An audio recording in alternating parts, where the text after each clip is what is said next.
open the meeting today, and we have the agenda to approve, and Sorry, go ahead. and the approval of the minutes. Go ahead. I motion to approve the agenda as written. I second the motion. All in favor? Aye. Aye. That was odd. Okay. Now we got the minutes to. Anyone have any changes to the minutes that haven't already been communicated? No, after reading and going through the minutes, I don't have any concerns with them. I move that we approve them as written. Excellent. I will second. Have a second, and all in favor? Aye. All right, so we don't have an administrative session items today, but we do have a legislative session item, and Carly, you'll be presenting?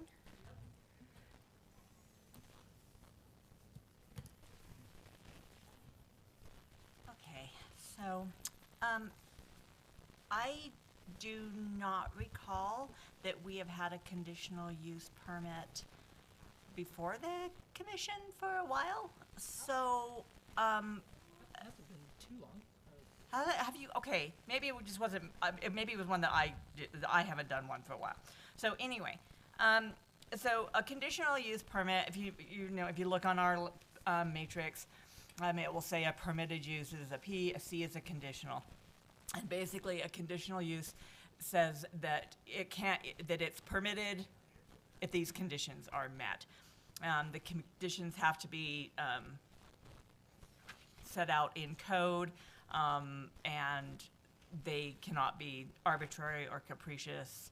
I've sat in some very interesting conditional use permit discussions, and so arbitrary and capricious is something we want to avoid. So I will go through this. If you guys have any questions, I will make my presentation, and then Gary Winterton, the owner of Hooked on Utah Powder Coating, is here to answer any of the specific questions about powder coating. Y'all probably know way more about it than I do. And then we'll have the public hearing to speak to the conditional use permit, and then, yeah, and that's about it. So, okay, so basically what we want to do is just determine whether the proposed conditional use permit application meets the requirements and the conditions that are set out in our code 117201. So Gary Winterton, owner of Hooked on Utah Powder Coating, has looked at a property here. I'm going to show you where this is so that we have a little better idea. All right, so looking at our EMAP, this is the location of 2498 West, 700 South. As you can see, there are a lot of these multi-unit buildings that are pretty full down there. We've got a pretty high level of tenancy down there, and we just wanted. And so he came into this area, reached out to find out what he would need to do. So the area that he's looking at here, this is Google Earth, and this just is a little bit easier to see based upon what the other businesses in the area. The Driver's License Division, my favorite place. Mm-hmm. You have Rhino Industrial Linings. You've got, whoops, I zoomed out too far, and you can't see what's there. So there, and there are other vehicle related. There's repair shops. There's a custom Jeep place. They do something cool with Jeeps. I don't know exactly what. And so this is the space that he is looking. So what you'll see in the analysis is the basic conditions are to ensure that it is not detrimental to persons or property, that it is a compatible use, that the design of the building is compatible, and that it is a general compatibility with the zone and the uses and the neighborhood and all of that, and based upon just basic things such as hours of operation, noise, operations internal to the business, And then if you feel that there needs to be additional conditions, you can set those. As staff went through, we did not feel that there was a need for any additional conditions other than what is already set up as far as his business operations go. Now, Ralph is not here, but Ralph did have one question about the fire safety. And I spoke with our fire marshal, or fire inspector, Scott Nagel. He said that that will all be taken care of at the business licensing. There is not anything that wouldn't happen in the typical fire inspection as part of the business licensing. That he will have to have fire extinguishers every 75 feet, but that will all come as part of the business licensing and isn't anything that we would need to do at the conditional use permit section. So with that, I'm certainly not going to go over and read all of this to you, nor am I going to pretend that I really know anything about powder coating. Gary will attest to that. When I called and asked him a question, he's like, yeah, that's not what we do. I'm like, oh, okay. So I will leave the questions about the actual processes up to him. If you have any questions for me regarding the conditional use process, I will be more than happy to answer those. Thank you. All right. Thank you. Mr. Winterton? Yeah.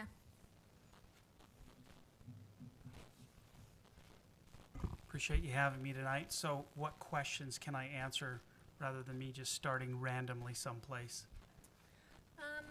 I think just going through like a general, Practices practice and the process, and possibly speaking to any concerns that are related to the conditional use. Sure, fair enough.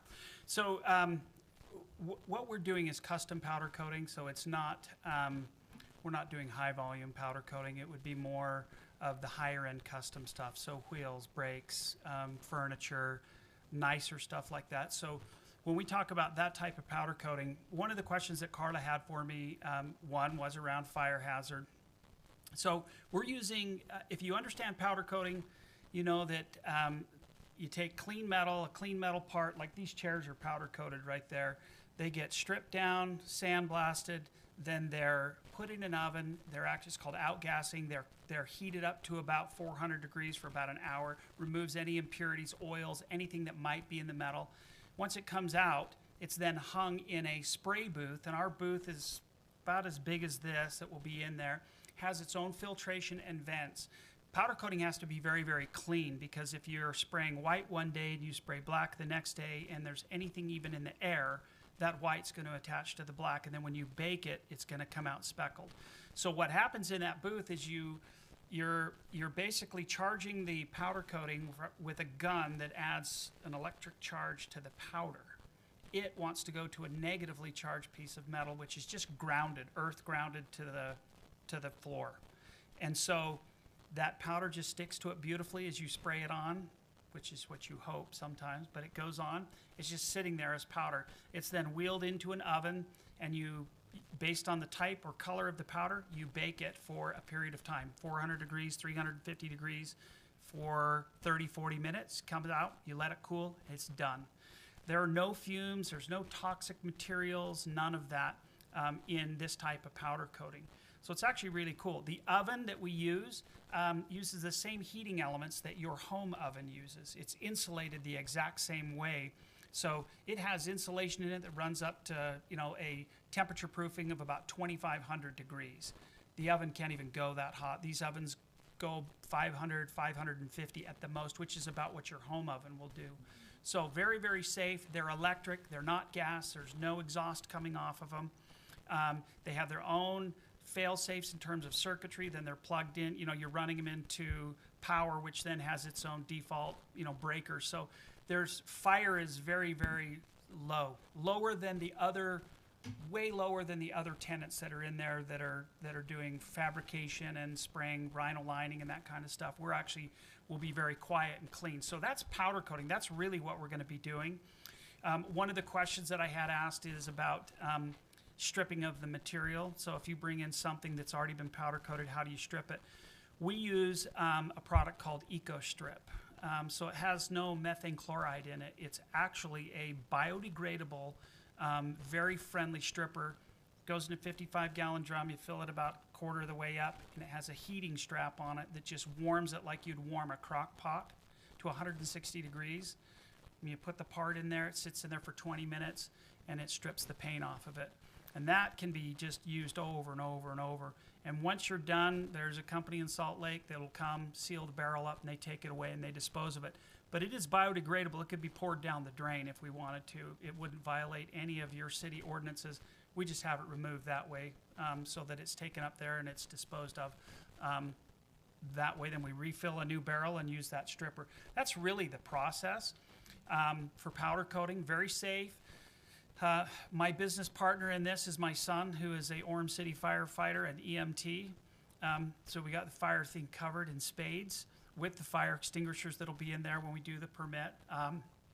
We're going to operate normal hours, 9 to 6, and there'll only be really 2, possibly 3 employees, which would be me overseeing my 2 30-year-old sons who are dragging me into this to do this with them. So what I do for a living is this, but I'm also, I don't know if you know, I do the outdoor TV show called Hooked on Utah. It airs every Saturday night on KUTV2, KMYU, and KJazz.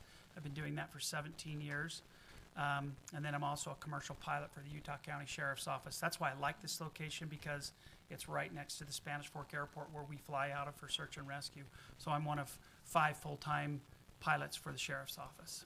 So, we've been doing this in a small shop over in Linden at our little Linden compound house, and it's growing, and so we would like to have a little bit bigger shop to do this in. So that's powder coating. Really quiet. I think we'll blend in really nice with the neighbors that are there, based on what they're doing, and then the other buildings there. It's going to be a good fit, and I think we'll be a natural. I like it because I think we're going to see a lot of business come. We'll be able to serve them for their needs. You know, a lot of those companies are dealing with automotive and really cool stuff, and that's what we service as well. So I think it's a perfect fit. But questions that you have or concerns? So my questions are just all on like air quality, ventilation, filtration, that kind of a thing. So you kind of like 3 steps that I seem like might have issues. So with the stripping, does it have to be under a fume hood There's no or toxic anything fumes like that? from it. No Yeah, off-gassing? Yeah, so there's none of that coming from that container. There's nothing. A lot of, back in the day, they used to use methyl chloride, which is nasty stuff, really nasty stuff. That needed to be done outside. This doesn't. So it's just using heat and this biodegradable. You know, have you ever sprayed orange peel spray for varnish and lacquer? You can buy it at Home Depot. It's essentially, that's the process. Okay. So you can spray that on anything in your home, and that's kind of how it's working, but with heat. So that's super friendly, super safe, does not need ventilation. The spray booth probably left out 2 really important components. It draws its own air through and has filtration in it. So if you look at your home filters that you have on your furnace and your AC, it's got filtration just like that. So when it's running, and you're powder coating, that powder's being drawn to those filters, and so the air going out the backside is completely cleaned. Again, because you can't have that powder in the air at all if you're doing multiple colors. It'll destroy all your work. So it catches it, you pop those filters out, they go in the garbage just like you would at your home when you pull out your furnace filter, and they're made out of very similar material, and we change those out regularly because we want to make sure that we've got really good filtration. Really nothing else.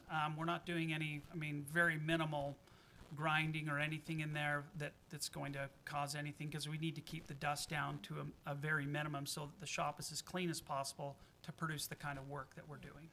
And so is your spray booth like regulated by the state, like a paint booth would be? No, because there's no chemicals. We're not spraying anything that has, where we're mixing lacquers and thinners and reducers in it like you are in a spray booth. And so, we're going to wear, we do it it's not required, but we wear masks, filtration masks, because you don't want to breathe the dust in. Just like anything, if you're grinding, or any of those automotive shops that are down there in that same building, they're smart to wear that because you want to protect your lungs. You only have 2 of them. So, but that dust is not, it's not flammable. It's not dangerous as far as a chemical, because you're not using that where paint is reduced down to a sprayable formula with reducers and lacquer thinners to get the right glossy coat when you're spraying automotive paint. That has some toxic nature to it. This is just a powder that is melted, that basically melts on the metal. And if you ever want to come down and see it, we do some fun stuff. It's called hot flocking, where you heat the metal up first and you bring it out. And then you spray the powder on it, and it immediately goes to a glossy, just turns to shiny. And you do that for certain things rather than spraying the powder on and then cooking it in your oven. You could actually do this in your home oven. So Speaking of the oven, then it's electric, but is it ventilated, or do you no, have so the any oven is kind of enclosed in ventilation with that? itself, and there's no ventilation going on because, again, it's not producing any Nothing. there's nothing being vented out or there's no toxic fumes in there. Okay. So it's a lot like it's just like your home oven. You might smell your turkey roasting. You're not going to really smell anything, and there's no toxic fumes coming out of that. So otherwise they would have, if you run a gas oven, and there are gas ovens that you can buy that are fairly large, you need ventilation to exhaust the burnt, natural gas. But Yeah. this is just a normal electric. It's big. It's 6 by 12 by 6 is what it is. So it's 12 feet deep. And you roll it in. If you look on the floor, it has heating elements just like your home oven. That's what they look like. And then it has fans in there that circulate the air to give you complete even temperature. So if you want it 400 in the oven, we want 400 all the way around in the oven, so you don't have cold spots, to basically give your metal perfect curing. Yeah, it's what it is. It's a giant convection oven. Yeah. And so the powder is basically brought to temperature, and it liquefies, and then it adheres to the metal.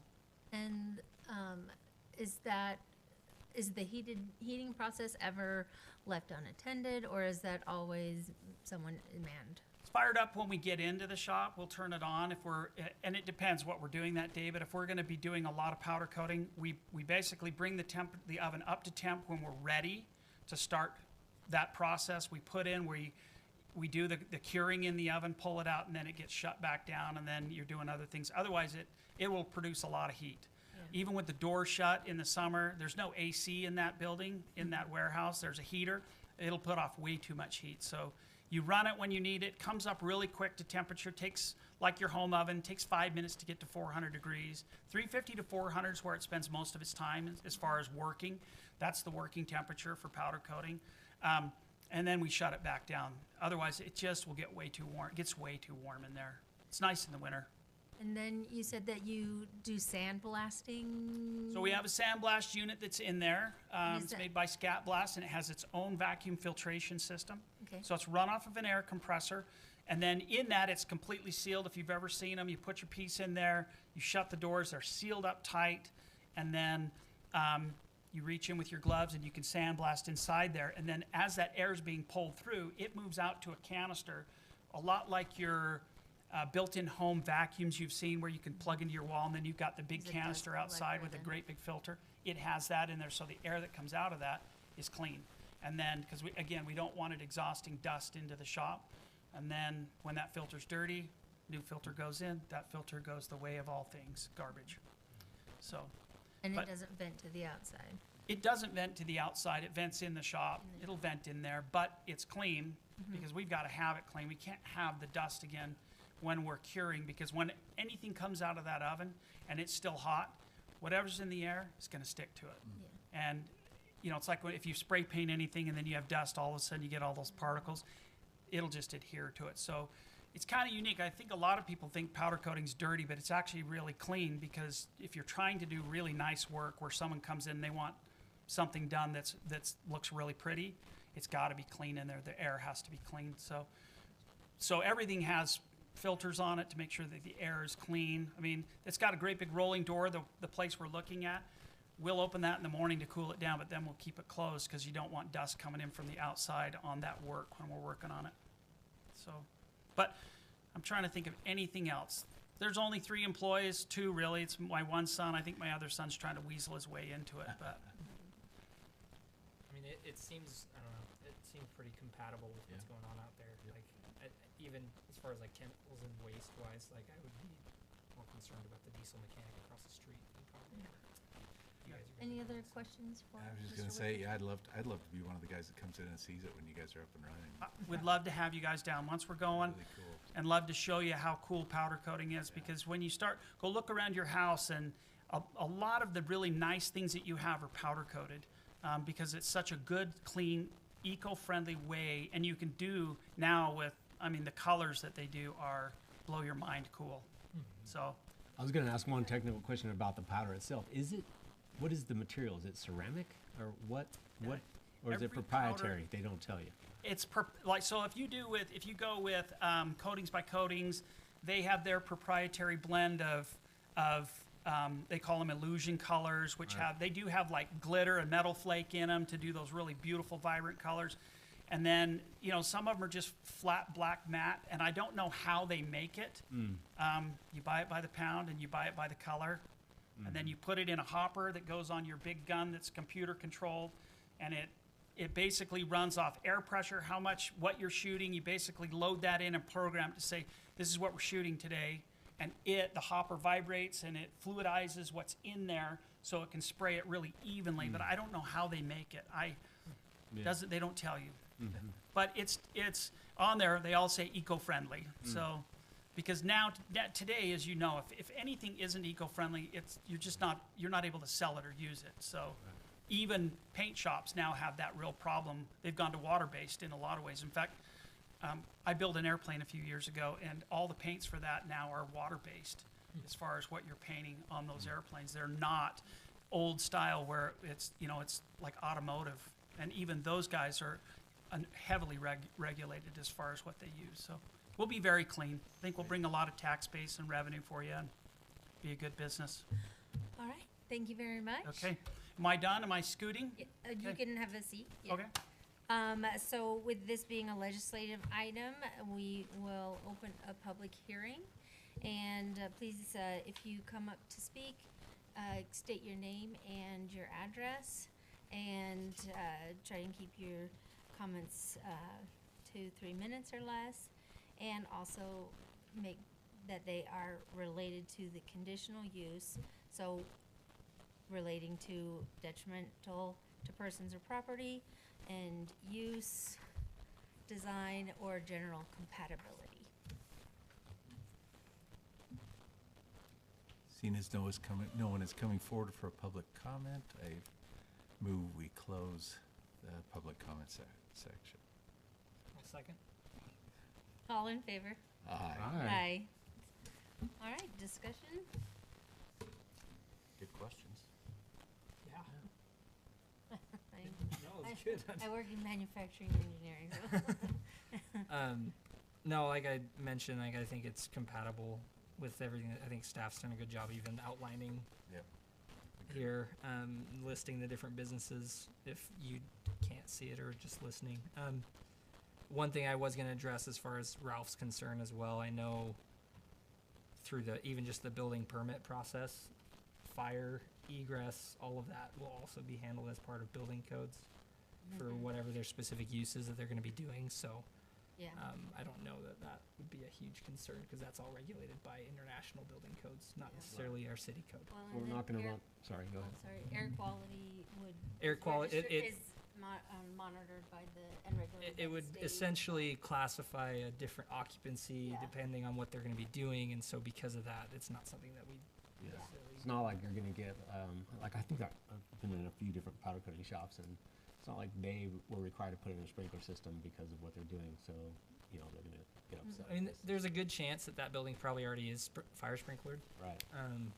But yeah, again, it just comes down to the size of the space and what they're using it for, and that's all regulated by building code. Yeah. So, Well, and two, the powders are, like commercially available. They're not having to like mix and create their own, so there's I like that not, it's just, it's less likely that they're gonna have issues where they just burst into flames, cause that wouldn't sell well. I think that the fear, the other shops I've seen, they do lots of different things. They're doing galvanizing, they're doing all kinds of yeah. coatings, right? And so, but this sounds very specialized in that it's clean pieces to begin with. You're not bringing them an old rusty bicycle and saying, make this beautiful. And Carla, if they were to, in, Good question. like, add other processes, would they have to come before the, planning commission again, or no? Yes, so if they were to do any processes that required them to make other changes to their buildings to accommodate those, they would have to come in because they would have to do the tenant improvements and get a building permit. Okay. And so that would be all done. I do have this from Scott Nagel, our fire. It says, for fire extinguishers, portable fire extinguishers complying with section 906 shall be provided for areas used for powder coating in accordance with the requirements for an extra hazard occupancy. So every 75 feet, and they have to be the higher rating one. There is absolutely nothing in this section of the fire code that he gave me that says anything about requiring a sprinkler system. And because the coating rooms are constructed and then brought in, they're not just like somebody's, putting together with some 2x4s and saying, hey, this is our room. Those segments of it, the powder coating rooms themselves have a process that they have to go through, that they have to meet for the fire code. And so it's all very, already very regulated for the materials before they're even brought into the shop to be constructed of equipment that is non-combustible. So yeah, like I said, as I talked with Scott today, he didn't feel there was anything that there was any concern, and it will just be a matter of when they apply for their license, it will go through the same fire and safety inspection, water as well. So there weren't concerns for them at that. Thank you. Okay? And I do have this if you guys want to read this. Genevieve wants a late evening reading this evening. So. Yeah. IFC, it's great.